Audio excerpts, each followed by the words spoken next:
किसी कुएं किसी तालाब में डूबकर अपनी जान दे दे कुतिया। साली इंस्पेक्टर धनराज सिंह से जुबान लड़ाने चली थी। अबे लटनवा, वहां क्या बैठा है बे? इधर आ।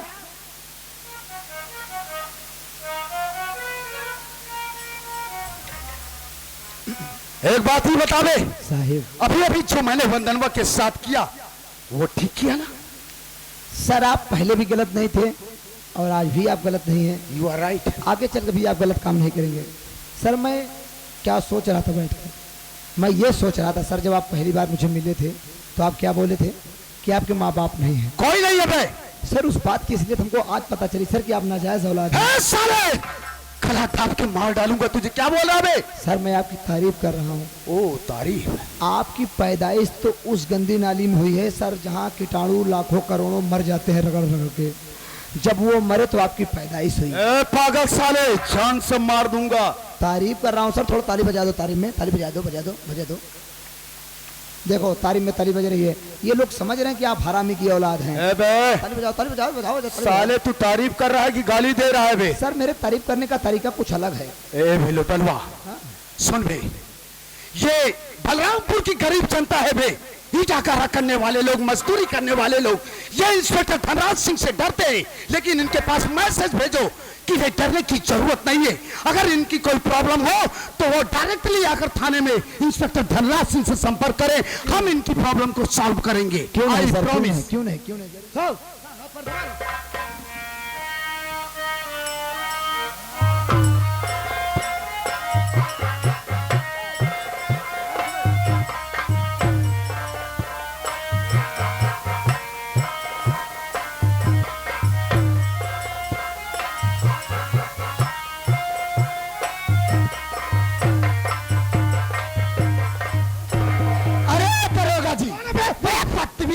मैडम नमस्ते। नमस्ते नमस्ते साहब आप तो कहते रहे नियुक्तक पीरियड बंद हो गया है। मैं लगन चल रही, निमंत्रण तो आएगा ना।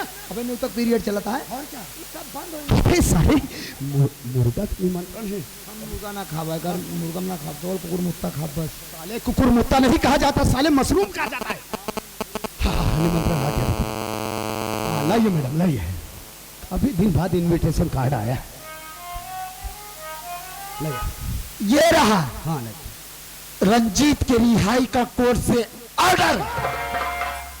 पकड़िए दरोगा जी, हड़बड़ाइए मत।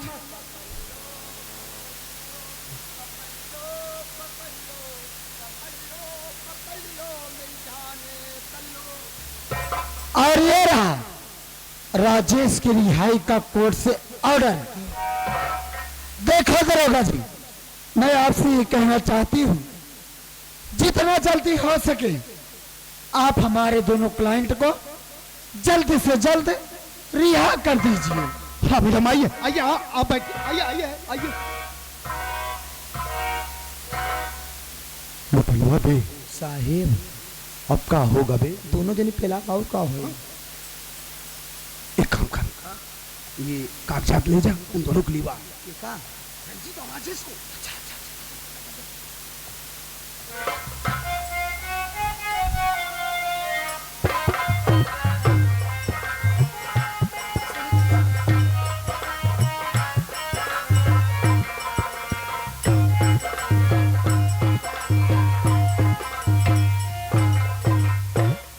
ले दोनों का सिग्नेचर ले।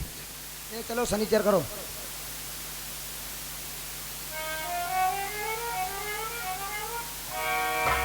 खामोश कराओ भाई। चाही नहीं साही नहीं यार। करी हाँ यार, कई दिन मूल्य अपन तब का तो सोचा था खोल के दिखाओ का हम कराए क्या होते हैं। हो गया ना साहेब? लेकर रखा, अब हम जाते हैं नयम पहला जाब।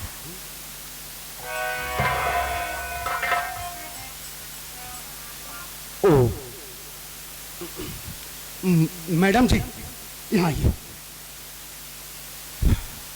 बोलो दरोगा जी। मैडम जी देखिए, बोलो।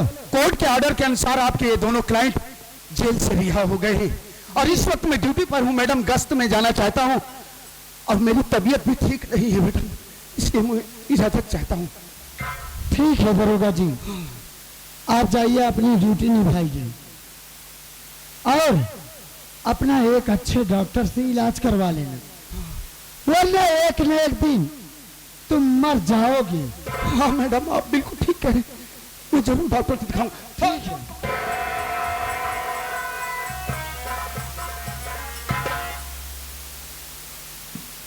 छोड़ मुन्ना, जाना दे साले को। अरे क्या जाने दो भैया, ये साला इतना बेदर्द इंसान है, हमको धोखे से अरेस्ट कर लिया और थाने लेके जा रहा था ना, इतना बेरहमी से पीट रहा था जैसे इंसान जानवर को मारता है।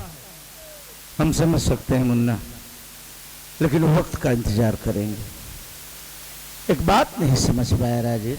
क्या बात है भैया? हम दोनों भाई तो जेल में थे, हमारा केस लड़ने के लिए वकील कौन किया, कोर्ट फीस, वकील फीस, और सबसे बड़े ताज्जुब की बात तो ये है कि हम दोनों भाई कोर्ट से बाइज्जत बरी होकर रिहा हुए हैं। हाँ भैया, हमने आपसे बताया था, शायद आपको याद न हो, जब आप जेल चले गए थे स्टेशन पर मैं भीख मांग रहा था, हमारी मुलाकात ममता वकील साहिबा से हुई थी। उन्होंने हम दोनों भाइयों का केस लड़कर हम दोनों भाइयों को बाइज्जत बरी करा दिया है। और इतना ही नहीं, एक बात मैं आपसे बता नहीं पाया, हमें माफ कर देना भैया। तो कौन सी बात है, बोलेगा? बात यह है कि आपकी नामौजूदगी में बिना आपसे बताए हमने ममता से शादी कर लिया है। क्या बात कर रहा है? सच कह रहा हूँ। चल मुन्ना ठीक है, हमसे नहीं मिलवाएगा? क्यों नहीं मिलाऊंगा? अरे ममता जी, मेरे भैया तुमसे मिलना चाहते हैं, मेरे भैया से बात कर लो। कहिए बड़े भैया, आप मुझसे क्या कहना चाहते हैं? देख रहे वकील साहब, आपने जो एहसान हम दोनों भाइयों के ऊपर किया, बदले में अपनी जान भी दे दूं तो आपके एहसानों से पूरे नहीं हो पाएंगे। भैया, ये आप कैसी बात कर रहे हैं? सच कह रहा हूं। अरे मैं तो आपके घर की बहू हूं, तो इसमें एहसान की बात कहां से आ गई? आपको जब ये सब एहसान ही लग रहा है तो आप मेरा एहसान उतारना ही चाहते हैं, तो मुझको इतना आशीर्वाद दीजिए कि मेरा पति जहां भी रहे सदा सलामत रहे। भैया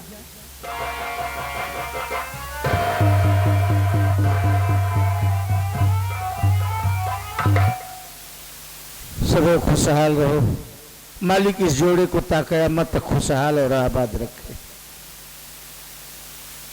मुन्ना चल पहले घर चलते हैं, घर का समाचार लेते हैं, देखते हैं। हाँ भैया, अभी बच्चा चलो हम इसी वक्त चलेंगे। चलो ममता जी, आओ हम दोनों पे घर चलते हैं। तू मेरी जिंदगी है, तू मेरी जिंदगी, तू ही मेरी पहली चाहत, तू ही आखिरी है, तू मेरी जिंदगी।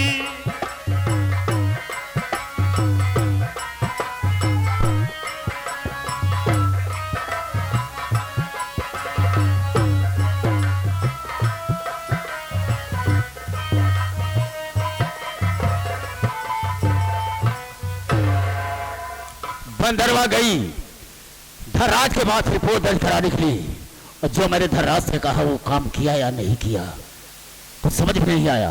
हम इंतजार करेंगे। मंत्री जी, अरे मंत्री जी गजब हो गया, बहुत गजब हो गया मंत्री जी, बहुत गजब हो। धर्राज इतना घबराया क्यों है, बात क्या है, हम जानना चाहेंगे। क्या हुआ? एक गिलास पानी मिलेगा क्या? हम पूछते हैं तुझे हुआ क्या है?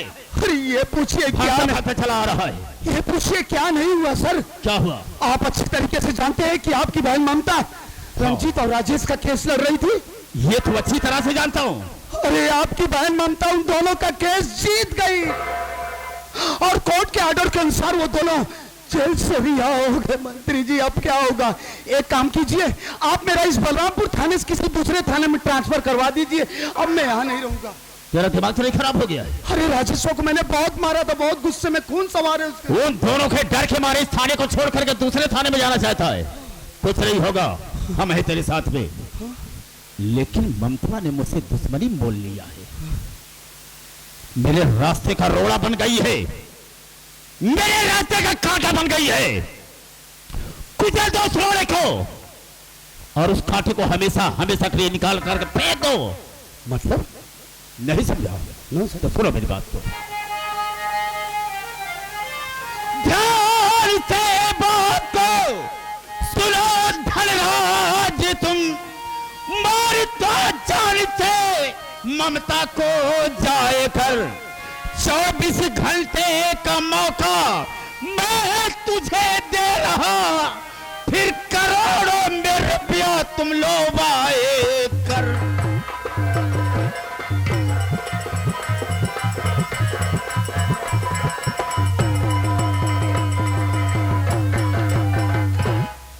धनराज जाओ, मार दो ममता को जान से, हमेशा हमेशा के लिए मेरे रास्ते से हटा दो उसे। हम 24 घंटे का मौका देते हैं और जिस वक्त मार कर तो उसे आएगा, हम तुझे 1 करोड़ रुपया देंगे। 1 करोड़? हाँ। अरे सर जी, 1 करोड़ रुपए के लिए तो कहो तो ये इंस्पेक्टर धनराज सिंह रामगढ़ गांव में बम फेंकवा दे। नहीं नहीं, यहाँ सब अपने आदमी हैं। हाँ तो यहाँ बम फेंकने की कोई जरूरत नहीं है, पहले ममता को मारो, उसके बाद हम देखेंगे। तो आप मेरी बात ध्यान से सुनिए सर। बोलो। तो ठीक है, मंत्री जी जा रहा इस घड़ी, मारी ममता को गोली से आऊंगा मैं। 24 घंटे का मौका कर मुझे दे रहे, काम पूरा सभी करके मैं आऊंगा। शाबाश।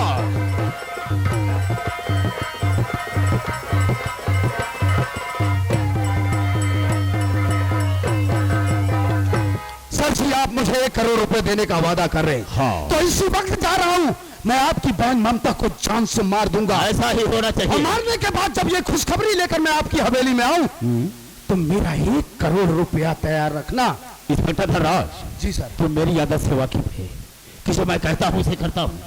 जिस वक्त मार कर तू आएगा उसे हम तुरंत 1 करोड़ रुपया तुझे देंगे। तो देरी करने की क्या बात है सर, मैं इसी वक्त जाना भी चाहता तो हूं। जा सकते हो।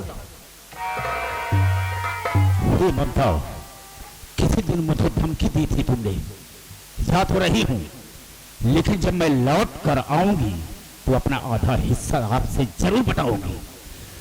देखा हूं, अरे जब की दुनिया में जिंदा ही नहीं रहेगी तो देखूंगा कि तो हिस्सा मुझसे कैसे बटाएगी, देखूंगा।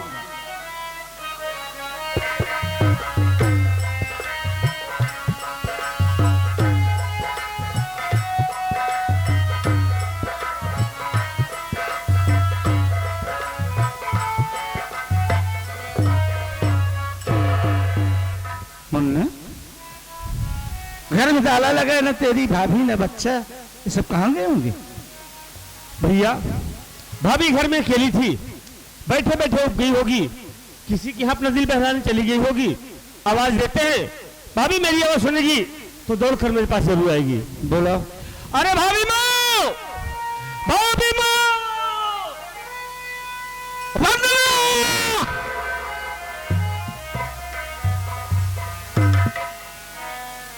बात क्या है भैया? यार हमारे घर में ताला लगा है, ना हमारी पत्नी ना बच्चा, सब कहाँ गए होंगे? हम बताएंगे भैया। आप तो बहन के केस में स्वयं जेल चले गए हुए थे और आपके सामने आपका भतीजा बहुत बीमार था। आप वादा करके गए थे कि जा रहा हूं, कहीं ना कहीं पैसे इंतजाम करके आऊंगा, अपने बेटे की दवा कराऊंगा। आप आने में देरी कर दिए। भाभी मैंने सोचा मंत्री मक्खनलाल जो नारी सहायता केंद्र खोल रखा है वहां पर जाऊंगी, हमें कुछ आर्थिक मदद मिलेगी जिससे कि बेटे की दवा कराऊंगी। भाभी मैं वहां पर पहुंच गई, लेकिन ऐसा कुछ नहीं हुआ भैया। क्या हुआ? और आपको मंत्री मक्खनलाल भाभी माँ की इज्जत को लूट लिया।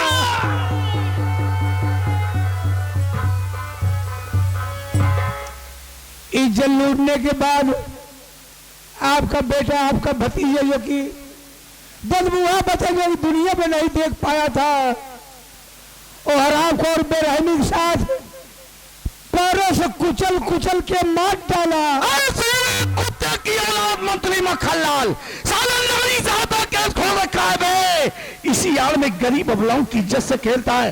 हम साले तुझे कुत्ते की मौत मारेंगे, टुकड़ा टुकड़ा काटेंगे, जिंदा नहीं छोड़ेंगे।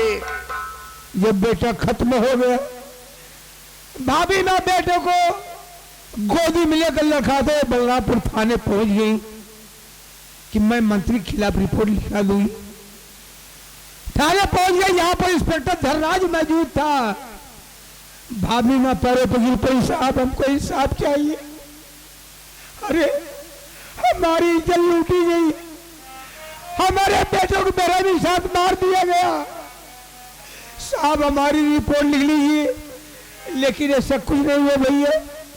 और आपको इंस्पेक्टर धनराज भाभी माँ को लगा मारने, मार मार करके थाने से भगा दिया। अब हमें पता नहीं भैया कि भाभी माँ कहाँ की साल में होगी, कैसे होगी। सब कुछ बर्बाद हो गया भैया।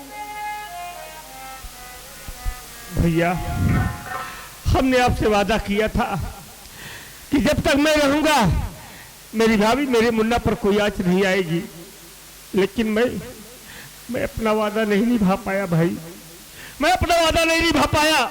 मुझे माफ कर दो भाई। आशीष, त्याग के आंसुओं को इतिहास गवाह है।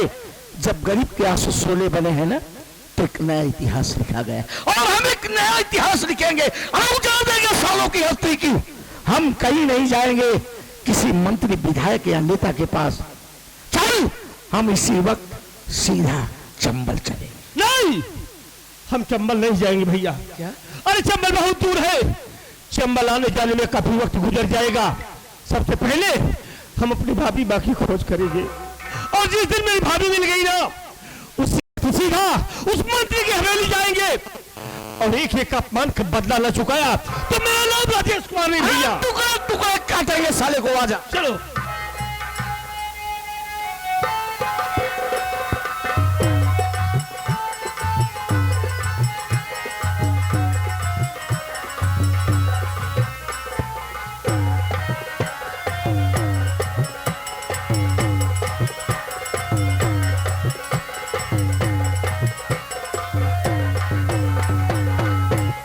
बताऊं, मेरे राजेश ने मुझको यहीं पर बुलाए थे, लेकिन वो अभी तक नहीं आए। मैं उनका थोड़ी देर इंतजार करती हूँ, देखती हूँ वो आते ही होंगे।